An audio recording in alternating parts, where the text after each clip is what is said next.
नमस्ते। मैं हूं सुमन शर्मा यूनिवर्स कनेक्शन से। दोस्तों, भगवत गीता और लॉ ऑफ अट्रैक्शन क्या दोनों एक दूसरे के बिल्कुल अपोजिट हैं क्या? बिल्कुल एक की सोच अलग है। भगवत गीता में जो श्री कृष्ण ने कहा है वो अलग है और लॉ ऑफ अट्रैक्शन बिल्कुल अलग है। नहीं दोस्तों, देखिए मैं आपको पहले एक्सप्लेन कर देती हूँ।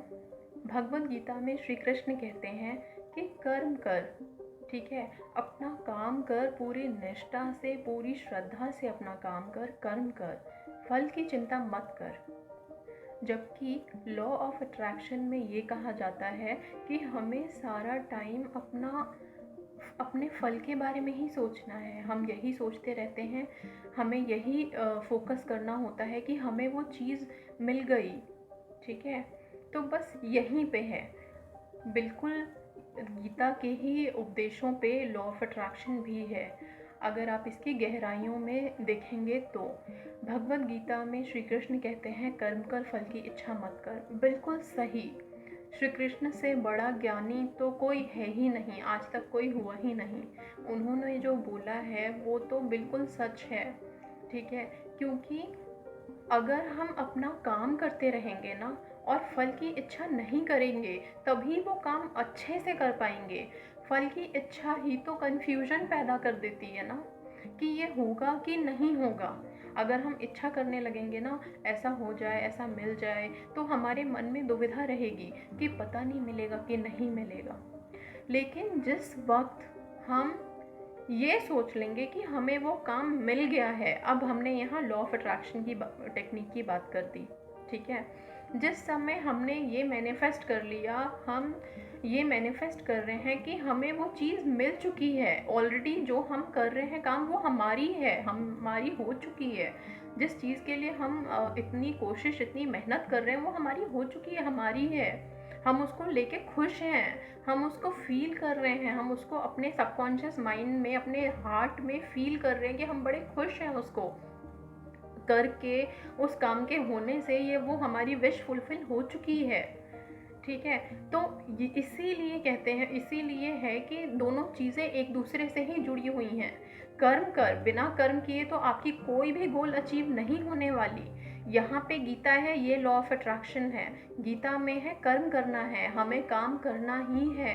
काम करेंगे, फल की इच्छा, उसका क्या, उसका परिणाम होने वाला है काम का, उसकी इच्छा हमें नहीं करनी है। अगर उसकी इच्छा करेंगे हम कंफ्यूजन में आ जाएंगे, हमारे मन में दो भावनाएं आ जाएंगी, हाँ और नहीं वाली, ठीक है। हम ये सोचेंगे पता नहीं होगा कि नहीं होगा। जहाँ हमने ये नेगेटिविटी नहीं वाली डाली वहीं वो काम रुकने लगेगा। ब्रेकर्स हमें डालने ही नहीं हैं। यही श्री कृष्ण कहना चाहते हैं कि आप काम करिए, फ्लुएंटली करिए, आप कहीं पे भी ब्रेकर मत डालिए। ब्रेकर नहीं डालने हैं हमें कोई भी अपने मन में कंफ्यूजन नहीं रखना है। हमें खुश होना है कि हमारी डेस्टिनेशन वहाँ पे है और हमारी डेस्टिनेशन हमें मिल गई, हम पहुँच गए अपनी डेस्टिनेशन पे, ये मान के हमें चलना है। देखिए, जब आप कहीं घूमने निकलते हैं, कोई समर वेकेशन या कोई भी तरह की छुट्टियां आती है, जब आप कहीं घूमने निकलते हैं तो आप घर से जब पैकिंग करते हैं ना, तो ये सोच के नहीं करते कि पता नहीं वहाँ सर्दी होगी कि गर्मी। आपको पहले से पता है कि वहाँ बर्फ़ पड़ने वाली है, हम ठंडे इलाके में जा रहे हैं और हमें उसके अकॉर्डिंग सारे कपड़े रखने हैं और हम बड़ा खुश होंगे। उस टाइम पे हम ये पहनेंगे, बर्फ़ गिरेगी तो हम ये वाला जैकेट पहनेंगे।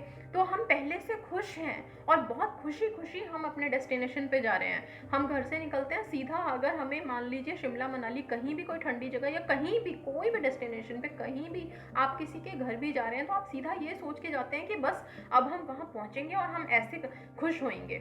हम खुशी महसूस करके उस डेस्टिनेशन पे जाते हैं तो ही हम उस डेस्टिनेशन पे पहुँचते हैं आराम से, ठीक है। बड़ा लंबा सफ़र होता है लेकिन सारे रास्ते बस हम उस खुशी को महसूस करते हुए जाते हैं। तभी तो कहते हैं वेकेशंस पे जाने से तो बाप रे हम हील हो गए, रिफ्रेश हो गए, बड़े फ्रेश हो गए। कैसे हो गए फ्रेश? आप तो सिर्फ 3 दिन के लिए गए थे, आप 3 दिन कंटिन्यूअस उस चीज़ को सोच के खुश थे, ठीक है। आप खुश थे, बहुत खुश थे। तो बस लॉ ऑफ अट्रैक्शन यही है, हमें अपने जो भी हम अपना कर्म कर रहे हैं, कर्म तो हमें करना है गीता के अकॉर्डिंग। श्री कृष्ण कहते हैं कि मैं खुद कर्म हूँ, हम कर्म करेंगे तो हम भगवान को ही हम वंदना कर रहे हैं। सिर्फ एक जगह बैठ के हाथ जोड़ के कोई भी फोकस करने से और काम ना करने से नहीं होगा, दोनों साथ में चलेंगे। ख्याली पुलाव पकाने से नहीं चलेगा, हमें काम मेहनत भी करनी पड़ेगी उसके लिए। ठीक है, तो ये है, दोनों के दोनों एक दूसरे के पूरक हैं। आप कर्म करिए, फल की इच्छा बिल्कुल नहीं करना है हमें, फल की इच्छा में कंफ्यूजन क्रिएट होता है। हमें लॉ ऑफ अट्रैक्शन अप्लाई करना है कर्म को करते हुए। लॉ ऑफ अट्रैक्शन हमारे गोल को और ज़्यादा हमें अचीव करने में मदद करेगा, क्योंकि हम पहले ही खुश हो गए कि हम अपने गोल्स को तो हमने अचीव कर लिया, हमें वो मिलेगी, हमारी विश फुलफिल हो चुकी है, हम उसको फील करके खुश हो रहे हैं, तो हमें तो वहाँ पहुँचना ही है। और जब हम ऐसा फील करेंगे, हम अपने सबकॉन्शियस माइंड में उस चीज़ को उतार लेंगे और वो उतरी हुई चीज़ फिर यूनिवर्स के पास जाएगी, भगवान के पास जाएगी और वो कंप्लीट हो जाएगी। तो बस ये है, Bhagavad Gita and law of attraction दोनों साथ में हैं, अलग अलग बिल्कुल नहीं है। कोई Bhagavad Gita versus law of attraction नहीं है। कोई कन्फ्यूजन मत क्रिएट करिए अपने माइंड में कि हम भगवत गीता अगर पढ़ रहे हैं तो हम लॉ ऑफ अट्रैक्शन अप्लाई नहीं करेंगे। नहीं, आप गीता में कर्म करने के लिए कहा गया है, सिर्फ और सिर्फ कर्म करने की बात है। सारे इमोशंस को छोड़ के, त्याग करके कर्म करने की बात है। आप कर्म करिए, फल की इच्छा बिल्कुल मत करिए। आप लॉ ऑफ अट्रैक्शन अप्लाई करिए कर्म करते हुए। लॉ ऑफ अट्रैक्शन में आप फल को ऑलरेडी अचीव कर चुके हैं, उसे खुश हो रहे हैं, महसूस हो कर रहे हैं उस खुशी को, आप उसको फील कर रहे हैं कि आपको वो चीज़ ऑलरेडी मिल चुकी है। कन्फ्यूजन है ही नहीं। और यूनिवर्स को तो वैसे भी जो आप पॉजिटिव चीज़ देंगे, जिस तरह की फीलिंग आप यूनिवर्स को देंगे, यूनिवर्स वैसा ही आपको वापस प्यार दे देगा। यूनिवर्स हमसे बहुत प्यार करता है। आप बस पॉजिटिविटी के साथ अपने सारे विशेस को पॉजिटिविटी के साथ अच्छे से सोचिए, दिल की गहराइयों तक सोचिए, यूनिवर्स आपको वो ज़रूर देगा। बस इतना ही। जय श्री कृष्ण, जय भगवद गीता और थैंक यू यूनिवर्स। धन्यवाद।